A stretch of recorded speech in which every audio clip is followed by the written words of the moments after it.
What to do, golf fans? Welcome back to the Turned Arse Golf Podcast. This is Liam. Alongside me is Jack. Jack, we had a week and a half between golf tournaments. I'm going to break it early, but your guy, Michael Brennan, winner, victorious at Bank of Utah. Yeah, give you your 30 Well, seconds of fame. So, thoughts, comments, concerns on the week? I hated that golf tournament. Um, you will find out why in about 5 minutes, or two, if I can get this over with soon enough. It is so beautiful. That course is just so. I will say it's hard to watch background. I call it background golf, where it's like there's no name, right? There's no Tiger, there's no Scotty, there's no Bryson. We're like watching for a guy, and it's kind of just like a level golf. But I will say there's something really rewarding about coming on this pod and the degenerate in me that knows all of these people for like a year or whatnot, and then it finally comes to fruition and be like, you ever heard of Michael Brennan? And even you're like, no. And I'm like, well, watch out for him this week. And he ends up winning the golf tournament. So Yeah, I mean, I looked at the data and like the amount of data on Michael Brennan was like two Corn Ferry Tour starts, and I was like, okay, like that is why you call that Jack. is that is why Jack is in the business of making people money. But no, I agree. It was a lot of be real type of golf where like it was not a lot of big names. I mean, like some of the best names in the tournament, like Alex Noren, Maverick McNeely, Davis Thompson. Those are like three of the top four, I think, in terms of DraftKings prices 2 weeks ago. They all missed the cut. So it's like your best guy then to make the cut was Michael Thorbjornsen, which like, is exciting if you enjoy the younger golfer because like there were a lot of younger golfers that did pretty well 2 weeks ago. But yeah, it was a weird event in terms of lacking firepower. Maybe is just the best way to describe it. Um, so I'll quickly highlight a couple of things here. Winner was Michael Brennan. Notable guys to miss the cut: Emiliano Grillo, Davis Thompson, Matt Wallace, Bo Hostler, Nick Dunlap, Alex Noren, and Maverick McNeely. Again, some of those guys you might not even know the names of, but those are the ones that most golf fans should know the names of. Some of the best low priced options that we were all over. David Ford, who finished T3. Frankie Can I Sappin, who pause? Can I pause?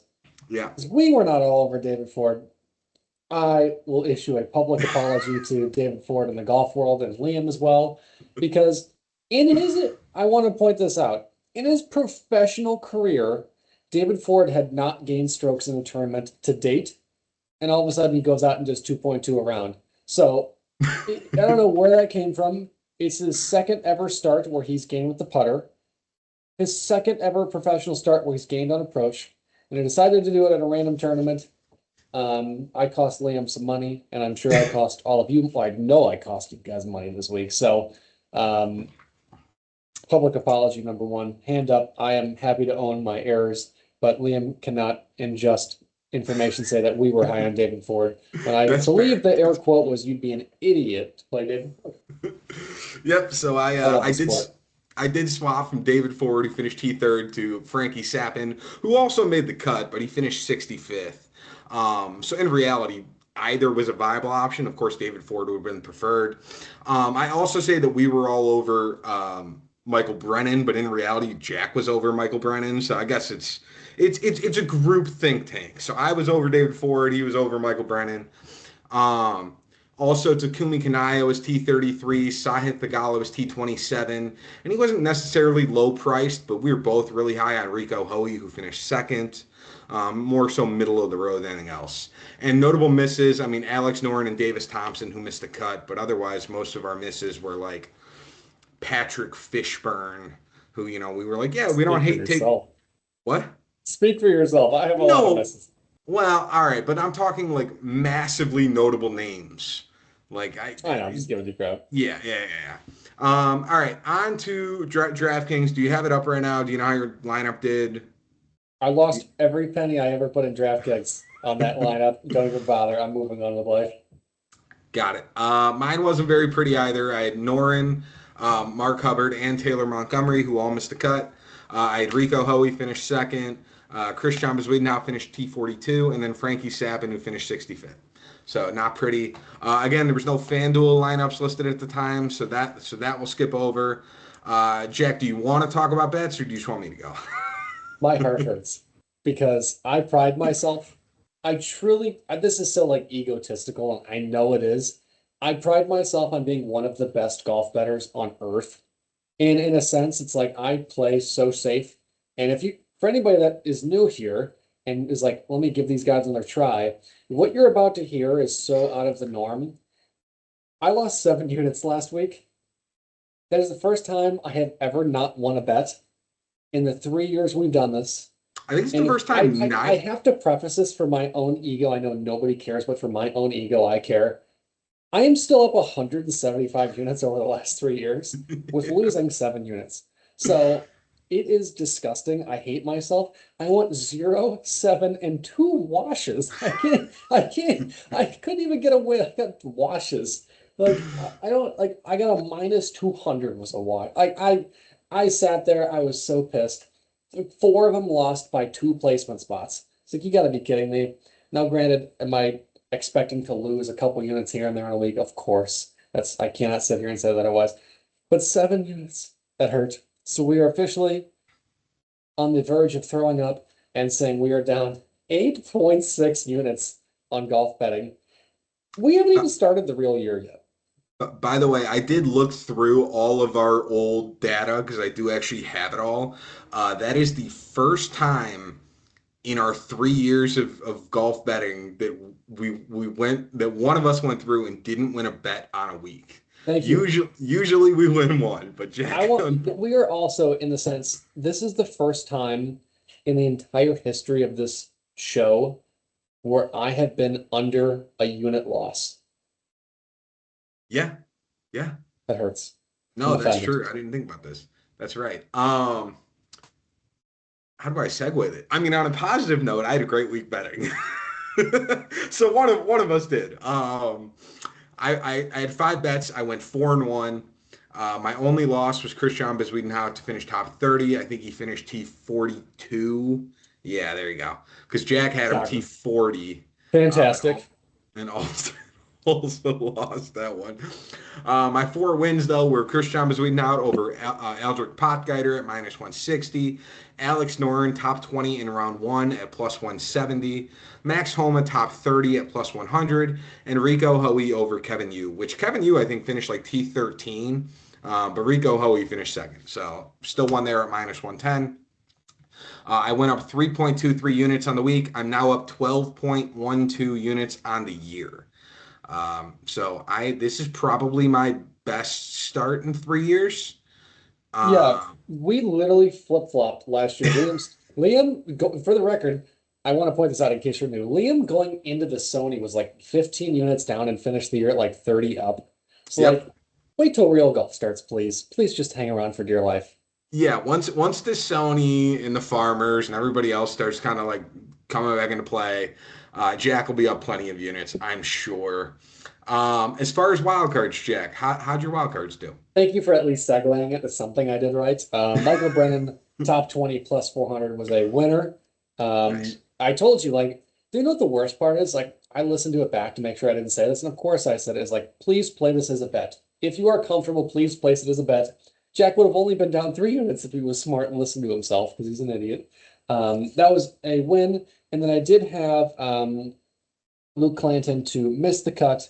Not unfortunately, because I'm very happy for him, but he finished 56th in the event. Not really having a truly amazing performance. Starting out with 71, 66 was hovering. That 66 saved him. Yep. So he was, I think, 2 shots off missing the cut overall. So he was right there, but what are you gonna do? Yeah, every week it feels like Clanton floats around that cut line, so it's just dependent on whether he hits it that week or he misses it. Well, he had Uh, his second best putting performance of his entire career, so that'll do well, it. there you go. That would do it. Yeah. My wild card, I had Stephen Fisk, who won the Bay Current the week prior to miss the cut at plus 225. That was a win, so I now have 2 wins and 3 losses on wild cards. And then anybody you want to highlight on your winners, Nope, Jack? let's go to the Worldwide Tech, please. All right, cool. My winners are bad too. 2 missed cuts and a T47. Cam Champ was the T47. So nothing pretty on that front. We are going to the Worldwide Technology Championship at El Cardinal, or El Cardinal de Diamante, the Diamante, or Cabo San Lucas, or Tiger Woods' baby, however you want to describe it. This is a par 72, totaling 7,450 yards. It was built by Tiger Woods in 2014, hence why I jokingly called it his baby. This is a resort course. It's got massively big greens, wide fairways, very little trouble off the tee or on approach. Because it's a resort course, honestly, the most important stat you're looking at is birdies. You want birdie makers, you want birdie or better percentage, you want birdie to bogey ratio, you want birdie average. If it has the word birdie in it and you're a stats nerd like me, you're probably looking for it this week. One other thing to note, if you're also a numbers or a data driven guy like me, this course has only been played here, I think, 2 times. Um, Prior to that, it was played at, oh God, it was a Greg Norman course, right, Jack? There's a lot of Greg. Are you talking Well, about down in uh Cabo, because it went to live. yeah, it's oh my God. I know, Uh I'm spacing on it. I'm looking at the logo, it's like a fish. Regardless, we'll No. figure. All right, well, Jack will look through it, but this course has only been played as PGA Tour course for 2 years. Before it was another course that now moved on to be a live course. So there's not really a lot of data behind the scenes on that, so don't look too deeply into it. But we do know for a fact you are looking for birdie makers. That part is obvious. All right, Jack, if you found it, let me know. Otherwise, we can jump into DraftKings. Mayakoba. Mayakoba is the one. That's right. That was going to bug me, so thank you. I knew everything else. I just didn't know its name. All right. Are you ready for DraftKings pricing?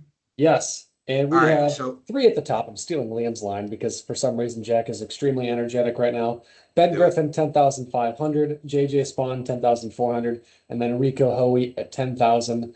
Ben Griffin has never been on the watch for being the guy to go to 40 under. But let me tell you, over the last like 25, sorry, wow, that was poor math. The last like 6 months, I don't know where week and month got confused in my head, but here we are. He has been a baller. You take a look. This guy finished 30 seconds at the DP World Tour. This guy is respectfully awful outside of the continental United States. And he went out in the Pro Cure, finished runner up at 18 under. He went, obviously, you have to exclude like the starting strokes and whatnot, but has been 12, 13, 14, 15 under. Memorial, he finished right behind Scotty, who would have gone to 30. When he won at Charles Schwab, it was 12 under. This guy can be electric with the scorecard, and I don't think people give him enough credit for it. And one of the things that I think is really shined about his game, his putter, if you look at statistics gained, since like this time last year, is almost doubled. Now you're going to a resort course. This guy it's a shorter course because it's resort. I mean, it's long, but it's like shorter. Yeah. Not a menace off the tee in terms of distance. This guy's approach game is like top 10 in the entire PGA Tour, and he's doubled his putting. This is a dangerous guy. I have huge confidence in him going in the week, but you also have a guy in JJ Spawn that also has been known to make birdies and more importantly, avoid bogeys. At some point in the last calendar, like take a look at the last 3 years, like he is top 5 in bogey avoidance, and he has managed a ton of great information, great stretches of birdies. But the times where he does struggle, it is converting on those birdies, and a lot of them come from a lot of easier style courses. So obviously Procure, FedEx St. Jude did really well, but you take a look at his successes, right? FedEx St. Jude at Eastlake, or sorry, Sutherland, that was a birdie fest, but US Open, win. PGA Championship did fine. Players did really good. Honda Classic, like all these stretches are going under like 16, 17 under, which in normal people is a mental, amazing 4 round stretch. But if you extrapolate that to a resort course, I think he's a little bit slowing down. This is one of those where you take a look at his putting, it has been very mediocre. And I think that if you extrapolate that to a price point comparison to Ben Griffin for $100 more, you have to hit that. Not saying he's going to do bad, but I think if you did a head-to-head for me, I'm taking Ben Griffin. I think it's close. I mean, JJ could be interesting. The challenge with JJ Spawn is he's been so rested. He hasn't played since the Ryder Cup. He only played one other time and he finished T30. I mean, he could do really well here because JJ Spawn's weakness is driving distance. And driving distance is the least correlated stat in this entire golf course. It is maybe second least, but it is one of the least correlated stats on this course. So I think with JJ Spawn not being a long hitter does not matter at all here. So I think that'll be very good for him. So I'm very high on Spawn. I don't hate Ben Griffin either. He's been a spectacular putter. He's played here twice. He's got finishes at T59 and T24. I mean, he just played in India. He's playing all over the world. So I think he's another solid option too. I will mention Rico Hoey. He's been kind of the fall MVP almost. He's been top 10 or better in each start this fall outside of Sanderson. The long putter that he moved to start this fall swing too is clearly worked for him. I say clearly worked for him. He's gone from like a -10 putter to like a -1 putter. For Um, reference, just to say what Liam is, this is the third time in the last 25 rounds he has gained strokes to the putter, and this round he gained 0.12. So that tells you where it started to where now it's like a massive jump. So which again, I think if he can stay zero putter, he's going to contend in a ton of his approach tournaments. game is nasty. Yeah, his approach game is disgusting. But the challenge now is like now Rico Hoey's 10,000. So like you're not really getting the value of his price point comparatively to what you were at 8,500 or 8,000. So he's a little bit more of an expectation to play well this week as opposed to a upside play that could play well that you've gotten in previous weeks. I So think, truthfully, this might be one of those you bet a winner's bet or a top five bet and also a missed cut bet. For anybody that's listening at home, this is like one of those, I don't want to call it a trap bet. Three top tens in your last four starts, one of them is a missed cut. Now you're going into a resort course. He's got to be electric with those irons, as Liam mentioned, because his off the tee game, no concern. But in a putting fest, the cut is probably going to be like 7 under. Like yep. this might get to 30 under. So Yeah, I think Austin Eckler won it last year, like 28 under par or something like that. It was a real low number, and like I don't think Rico Hoey makes enough putts to get all the way to 28. I mean, he might if he gets to like a one or two positive putting week performance, but it's not as likely as we'd hoped. All right, 9K range we go. We got Max Grazerman at 9,800 down to Michael Brennan, 2 weeks ago's winner at 9,000. hot take. I know I talked Michael Brennan up so much. I think that the odds on him are extremely inflated. Now he has won 4 times in his last 7 starts. So please do not have me sit here and be like, oh my God, he's trash. That is definitely not the case. Unless this guy is about to turn into the next Brooks Koepka and just come out of the gate, blowing the ball by everybody, having a mediocre approach game. Now I say mediocre, he's still gaining, so like mediocre is in relativity, and a dominant putting week where he gained 1.25 a round. The odds of that happening in back-to-back PGA Tour starts is astronomical. And I would love to see it happen. But I think we are going to get in a spot where we are going to see a little bit of regression. I don't know if that's a missed cut. I don't know if that's top 50 or what, but I think that this might be a little bit of regression, excuse me. So I'm playing in this 9K because there's a lot of volatility because I bet in a few of these people last week or 2 weeks ago and they let me down. Kevin Yu has 3 consecutive top 20 finishes to start the fall, has been positive in almost every single wear except for being a neutral approach game. He's just such a solid golfer on a resort course that's mitigated because it's going to be so soft. But much like Rico Hoey in terms of the approach play, now you're taking Kevin Yu, who used to be the #1 total driver, not driver of the golf ball, but total driver, and giving an electric putter in terms of a resort course. I think you have some fire here, and I think he might be able to outshine some predictions this week at 91. Oh yeah. I will mention with Michael Brennan, he gained 7.5 strokes gained off the tee 2 weeks ago. He pulled driver in a ton of spots he probably shouldn't have, and he got pretty fortunate with how it worked out. Jack kind of highlighted too. He gained 5.5 strokes gained putting. He's going to regress to some extent because it's not sustainable to stay up there unless you're Tiger Woods in like 2002. But this is also kind of a cupcake course, so he could easily still finish T40-ish this week. but he could also easily miss a cut. I'm going to mention two guys I like as well. Jack highlighted Kevin Yu. I don't hate the idea, but I actually like Garrick Higo even better. He's another contender for fall MVP. He's played 3 times, but he's got a T7, a second place, and a T4. His weakness is driving distance. He's been crushing it with the putter. He's gained over 13 strokes gained putting in those 3 starts. He's really finding his game. I think he can do quite well at a course like this. So I think at 9,300, he's a great option. I don't hate Max Grazerman. He finished second at the Bay Current, aka Japan. He also finished fourth here last year. He kind of struggled to end the year, but if you looked past that row of missed cuts, he was really good from basically the Masters to the U.S. Open, just rattling off like T20 to T40 finishes. And since he's been about 2 months since he's really last played outside of Japan, I think he's probably reset, and I could easily see him do well this week. So at 9,800, I don't hate him either. Cool. All right, with that, 8K range, we got Wyndham Clark at 8,900. How is he 8,900? And old Wyndham Clark at 8,900 would have been crazy. Down to Jesper Svensson at 8,000. I hate to do this. So I hate to do this. Fade Keith Mitchell this week, ladies and gentlemen. Keith Mitchell has missed 3 cuts in his last 5 starts, which is a 60% clip. He came out firing last week at the Bay Current, or 2 weeks ago, no, longer than that. 3 weeks ago, and put a run where it was 75, 62, 73, 63. This guy has been really, really struggling, especially with the putter, and more importantly, approach play, which used to be in combination with his off the tee game, just a stepping stone into everything.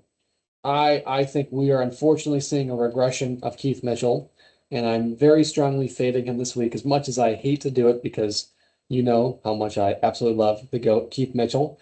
But one of the guys, two that I say we go for, and one is Nico Echevarria. 9th last week at the Bay Current. He is pretty much net even. If you take a look at his stats, it's like a Christmas tree. It's like green, red, green, red, green, red, green, red, and alternates. If you're going to a resort course, this guy is the ability to go extremely deep. Extremely deep. And I don't think a lot of people give him credit for that. He started the year at Sony in a playoff with Nick Taylor, Birdie Fest. He got into second place at RSM Classic last year. He's been top 10 a number of times. I think this guy is such a wild course or wild play that I'm taking him each and every day of the week. And then Jesper Svensson, obviously Swede. I don't know if you can tell by me, blonde hair, blue eyes. I am also a Swede, and he has been a baller, and he is a monster of a driver. In his last 25 starts on the professional sanction, that includes technically DP World Tour, he's only lost off the tee twice. He's lost with the putter a lot, but still managed to get 15th last week. This guy, if he can get himself into some really good spots, his approach play has the ability to be menacing. And if he can, with those net neutral putter weeks, I think he has a top 20 ceiling here. So, I mean, you're giving me an 8K flat here. I'm taking that every day of the week. Yeah, I'll start it because I don't hate Jesper Svensson either. He's kind of a stats darling, hits the ball country mile. He's 4th in this field in ball speed, and his average carry is 306.6, which is second to basically Gordon Sargent, who I think hits the ball like 314 yards on average. Almost as hard as me. Yeah, it's kind of ridiculous. Jack highlighted he's a really rough putter. He's lost putting in 7 of his last 8 starts. But one of the things to note about this course is it's past Palom Greens. And past Palom Greens are very well known to basically mitigate bad putters. Usually guys like an Emiliano Grillo, who I'll also highlight next, or Jesper Svensson tend to do quite well on these style of greens because it's just different than everything else they play, and for whatever reason they play up to everybody else's standards, or maybe they all play down to them, but regardless it evens out.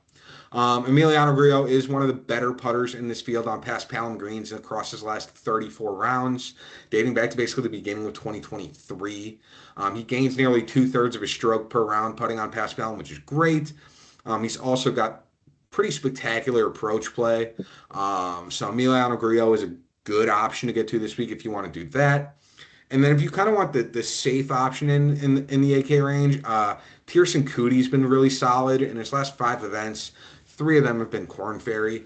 He's got 5 made cuts and 4 top 30 finishes. He mashes the golf ball off the tee, so I don't hate going to him. He's kind of a net even putter, but again, that's kind of the theme of this range where a lot of these guys are not maybe the best putters, but are great elsewhere.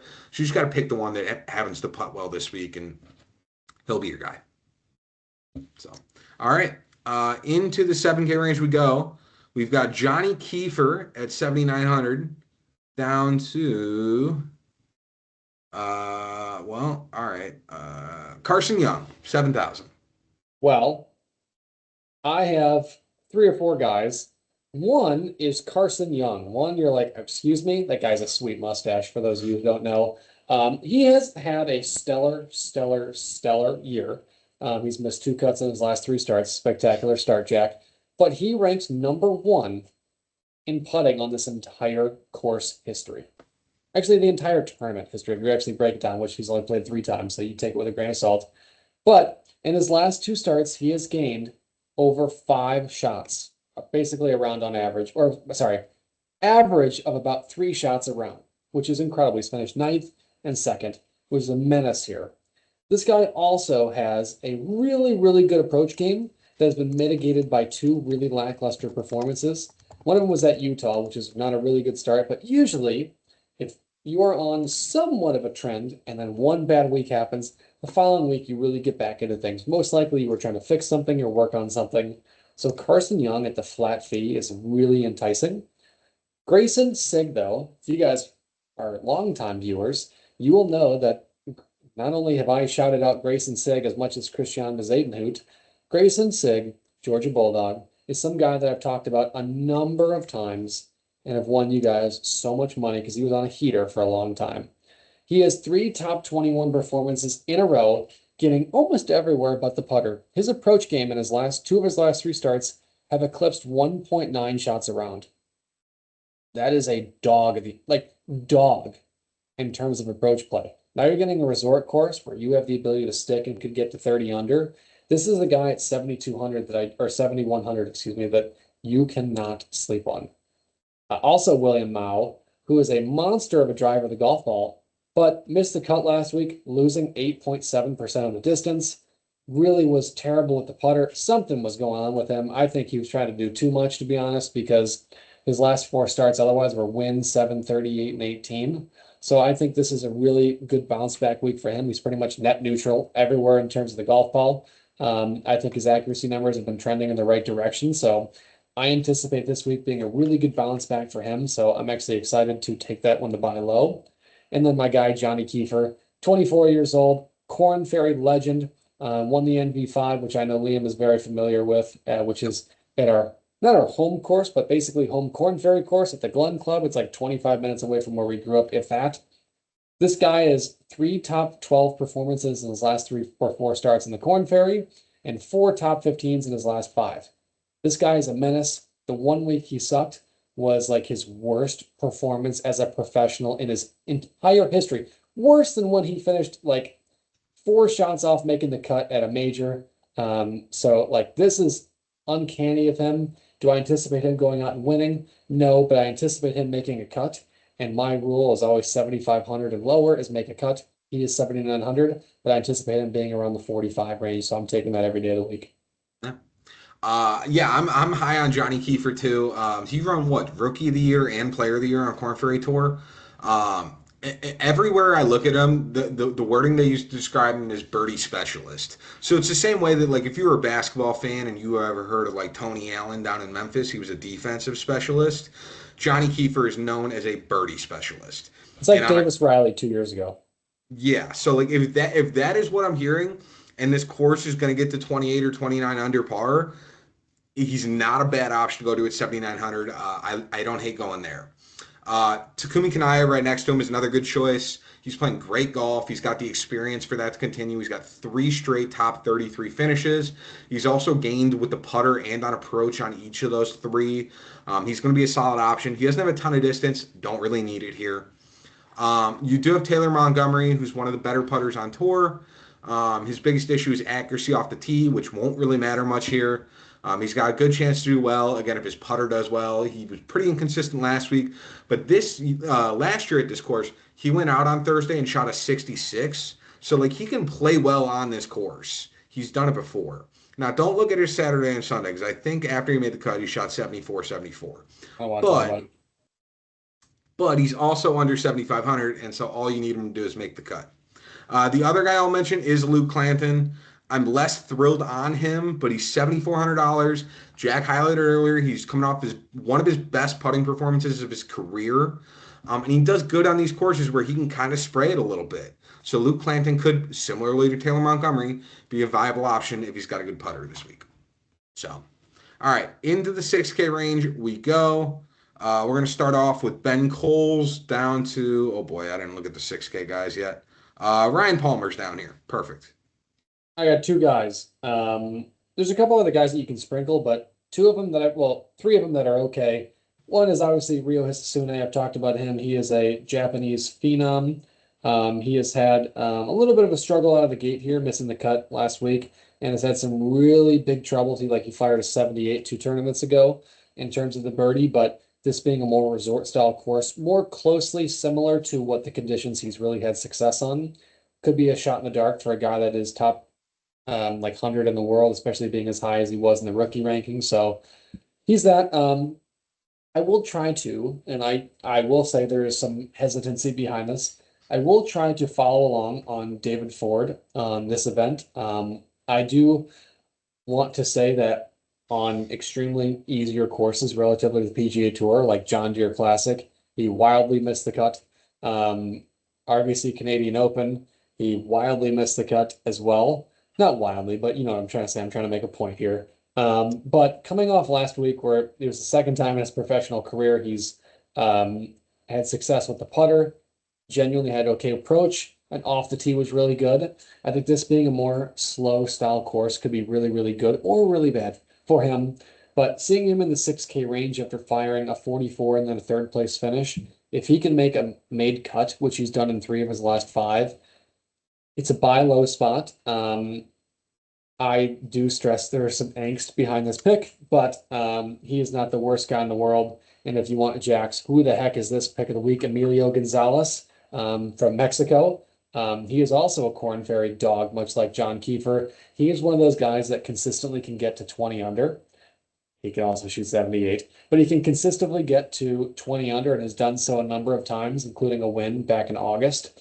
So if you're looking for a guy to really stretch it and really has good kind of needling out performance, his one weakness is distance, which is mitigated here, especially in a resort style course. So if you're giving me 6,800 for a guy that you can bite the bullet on, I'm taking that considering he's got a win and 4 other top 5s in his entire year and like seven other top 10s or something to that effect, or top 15. So he is right there. This guy should break into the top 100 in the world rankings by the end of this year. Quote me now. There you go. I have 4 guys, but overall, I'm really only confident on 2 of them. The other 2 I'm kind of like half confident on both of them.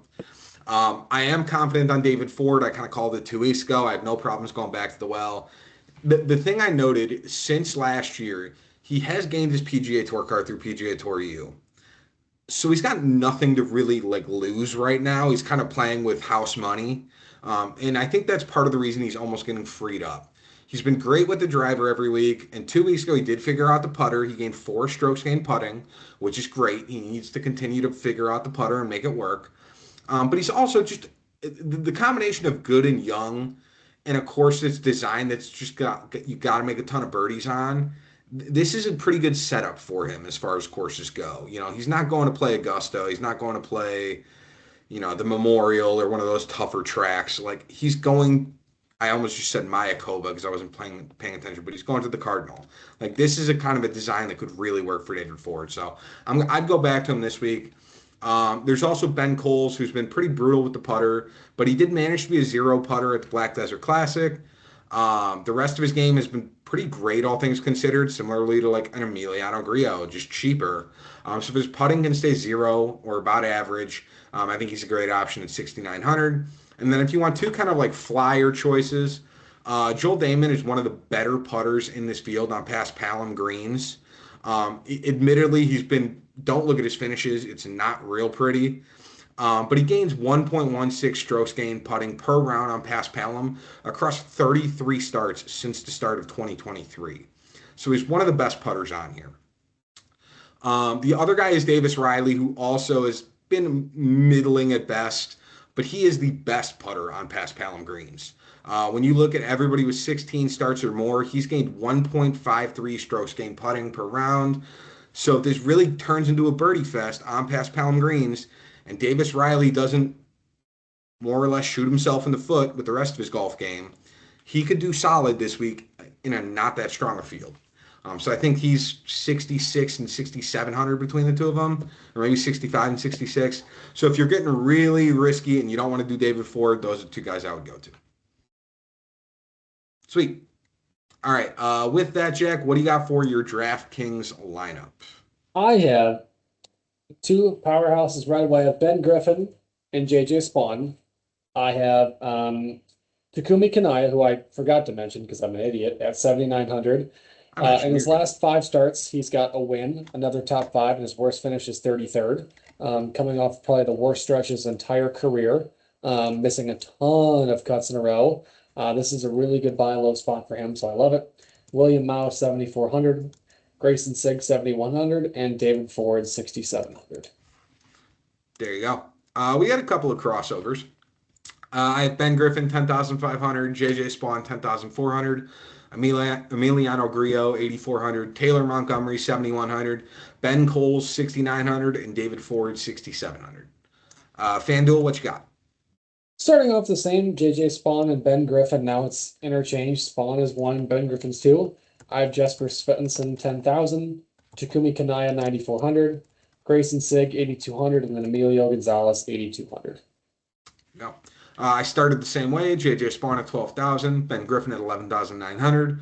I have Garrick Higo at 11,100. Luke Clanton at 8,900. David Ford at 8,500. And Davis Riley at 7,600. So, bets, what you got? I have 9, and then I will also be betting in some capacity. My wild cards is bets, so be prepared for that. One is William Mao, top 40 plus 100, or basically like even money. I have Takumi Kanaya, top 40 at minus 150. Jesper Svensson, top 40 at minus 150. I have Johnny Kiefer, top 30 at minus 120. A little hesitant there, but I think it's a good number for a birdie guy. Nico Echevarria, top 30 is minus 110. Pains me to say this.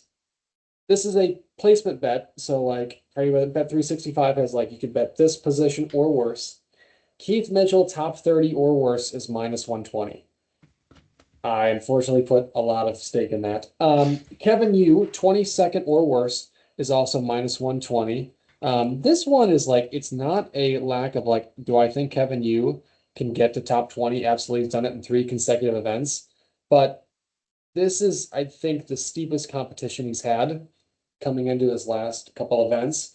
I think this is a different course for him. So I think his approach play is really at kind of the wit's end. So he's been really teetering on being right around net even. His last 2 he's actually lost. So I'm anticipating him finishing 27th, which is a win for me. I have Michael Brennan, 26 or worse. I think that this guy is a phenomenal golfer, and I just told you to bet him to win last week. But finishing outside the 26 is not any slight, like, you are terrible. Like, this is your second PGA Tour start. And I think a lot of times people get it in their head, oh my gosh, I just won. Now I get to do whatever I want. I'm the best golfer in the world. He could very easily Nick Dunlap this, by the way. By the way, for the record, I think there's a chance Nick Dunlap makes the cut this week. Just for the record. I don't hate that call out either. But like again, Nick Dunlap won as an amateur still, went pro, and then I think missed like 5 of his next 6 cuts. So like because he came like from PGA Tour Americas playing like dominating PGA Tour Americas, like dominating. Did 1 Korn Ferry start, missed the cut. Now comes the PGA Tour, wins. And I think as you said, I think you said it perfectly. The level he played at is so unsustainable. Yeah. Unless you're Tiger Woods and this guy's 23 years old, 9 months. He's a dog for the record. So like, I hope he comes out and wins by 9 because I would love to see another superstar. Yeah. And then Grayson Sig top 40 at even money. Nice. Nice. By the Okay. way, for the record, just so everyone knows, Michael Brennan is already 42nd in the world golf rankings after one PGA Tour start. That doesn't carry a ton of weight. So, like him winning 4 times in his last 7 starts is ridiculous, but I think we see a tad bit of a regression here, even though I'm not looking forward to it. Sometimes, as Liam says, you have to separate money and gambling. That's kind Or of this kind of disgusting that he's already like top 45 in the world and he's played one PGA Tour tournament. That's pretty bad. All right, my bets. I only have 4 of them this week. I didn't love a ton of the odds out on the sports book, so I stayed pretty light. I have Emiliano Grillo over Nico Echevarria, Camilo Villegas, and Cristobal de Solar. So basically, Grillo over Echevarria at plus money, which I think they're pretty similar. But if you're giving me plus 130 for those, that's great. I have Emiliano Grillo over Michael Brennan, who again I think Grillo could do really well this week. And as much as I love Michael Brennan, I do think there's going to be a regression, so I'm okay going there. I have Takumi Kanaya over Vincent Whaley at minus 120. I didn't highlight Vincent Whaley because he hasn't really done anything flashy. Bear in mind, we talked about Kanaya having like 3 top 30 finishes in his last 3 starts. So I love that one. And then I have Luke Clanton, top 40 at plus 100. Again, he's a little errant off the tee, but if he's got another good putting week in him, this is a viable option at plus 100 that I don't hate going to. yeah, just to add for anybody, Rasmus Højgaard is below Michael Brennan inside of the official world golf ranking. So that doesn't Wow. tell you how flawed the system is. I don't know what does. Just put it out Yikes. there. And Ming Woo Yikes. Lee for the record. Oh my Come on now. Come on now. God. All right. Well, that's fun. All right. Wild cards. Looks like you got a few of them. I got 4, and the reason, and by the way, one of them doesn't even qualify for wild card odds, but I Okay. just want to put it out there. 3.5. Like, yeah, three and a half wild cards. I'll be betting in some capacity. My real one is Keith Mitchell to miss the cut. He's missed 3 of his last 5. He has looked just awful with the putter. His approach play has been less than stellar, and his off the tee game has just not been there. He's also lost around the green a ton. Accuracy numbers are plummeting. Yes, he did have a top 10 last week, and that's why I think his odds are so like 4-1 odds. And by the way, it's probably honestly going to get to 5-1, I think, before the end of the tournament, maybe even close to it. So this is like a really good spot. I truly think that he is not going to perform well here, even though I'd love him to, much like Michael Brennan. Um, I also have Matt Wallace to miss the cut. Matt Wallace was the next guy up in terms of the Ryder Cup. I do think he should have qualified for the record. He's missed the cut in 2 of his last 3, and 2 of his last 3 have been very easy tournaments.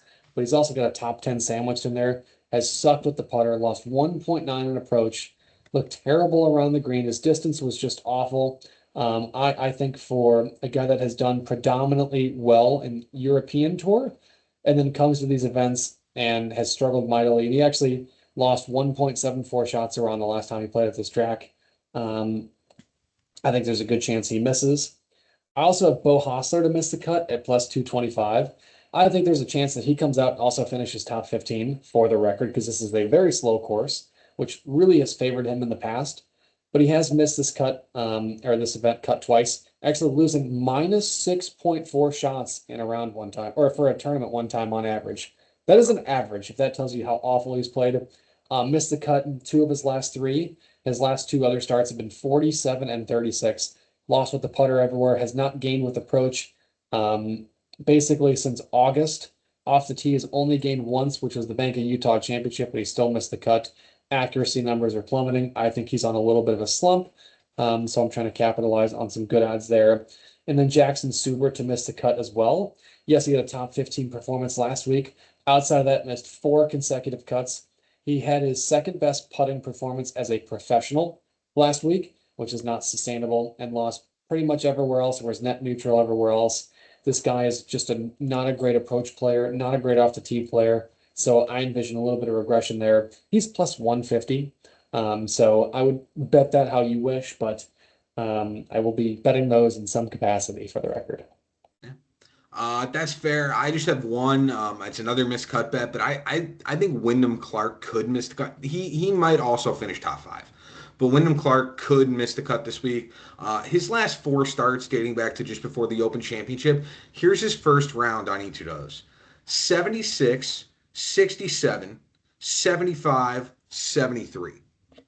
He had one round under par. So if you're telling me, like, if he doesn't go out and shoot 3 or 4 under both of those first 2 days, or shoot one over and 9 under across those first 2 days, he's not going to go low enough under par to contend at that point. And again, he very well could. Like, he finished T12 at the 3M Open with that 67 coming out of the gate. But, like, he didn't play that great at the Bay Current, and I think he very easily missed a cut here as well if he doesn't go out shooting low enough early enough. So at plus 300, I'm okay taking that chance. Bear in mind, he could come, firing out and shoot 66, 66 the first 2 days, and I'd live with it. He's also But, played this event 3 times, two in the Mayakoba, and one was called the OHL Classic. Has never broken 70 in this event. Just there you go. There you go. All right. As far as winners, what you got this week?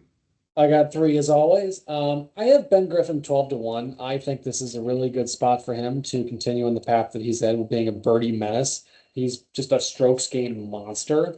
And I think he is becoming one of those like golf nerd superstars like us. Like no casual fan has ever been like, oh, I can't wait to watch with a grain of salt, Ben Griffin. He's not bombing at 300 yards. He's not hooking at 45 yards. He's not fist bumping like Tiger Woods. This guy is a freaking dog. So 12-1 odds for that, for the number one guy in the field is not terrible. Takumi Kanaya has continued his stellar path.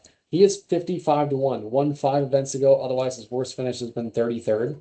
You're getting on a course that doesn't require a ton of distance, which has always been his weakness.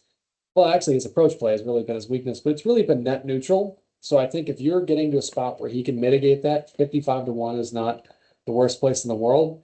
Please do not bet this. Please do not bet this. Please do not bet this, because I don't really believe in it myself, even though I feel like I needed to do it. I didn't even want to say it. David Ford, 110-1. It is the dumbest bet I think I've ever I have placed every week. I just want you guys to know, for NFL Sunday, I place a $1 to win $1 million bet. You take that with a grain of salt on how you imagine those bets come through. I have more confidence in those bets will hit than the David Ford 110-1 to win. But I have followed David Ford in his amateur, college, career a ton because I'm a loser. This guy has the ability to become a superstar. And I think that his accuracy numbers compared to his putting numbers, this is a very slow course. There's a chance at 110-1 that I will be cashing out my bet, not writing it, cashing out my bet Friday for any type of green. That is my goal. I do love that Jack has had the full circle turn on David Ford in the last 2 weeks. Not that you hated him, but you would not, if you would have told me 2 weeks ago, Jack, yeah, I'm gonna bet David Ford is a winner in a couple of weeks. Don't worry about Dude, it. he was like plus 8,000 to make a cut, let alone win a golf. Yeah. Oh yeah, absolutely. So I do love that it's kind of looped all the way back around. You bet him as a winner. By the way, you say he's not exciting, but I think anybody that follows Ben Griffin on TikTok that likes to watch his videos would disagree that Ben Griffin can be exciting on TikTok. No, I didn't say exciting in that manner. I know what you meant. I'm just pointing that out as a fun note. On my end, as far as winners go, I have JJ Spawn at 13-1. I have Emiliano Grillo at 37-1, and I have Taylor Montgomery at 110-1. So I've highlighted a bunch of those guys already a ton, so we'll leave it there.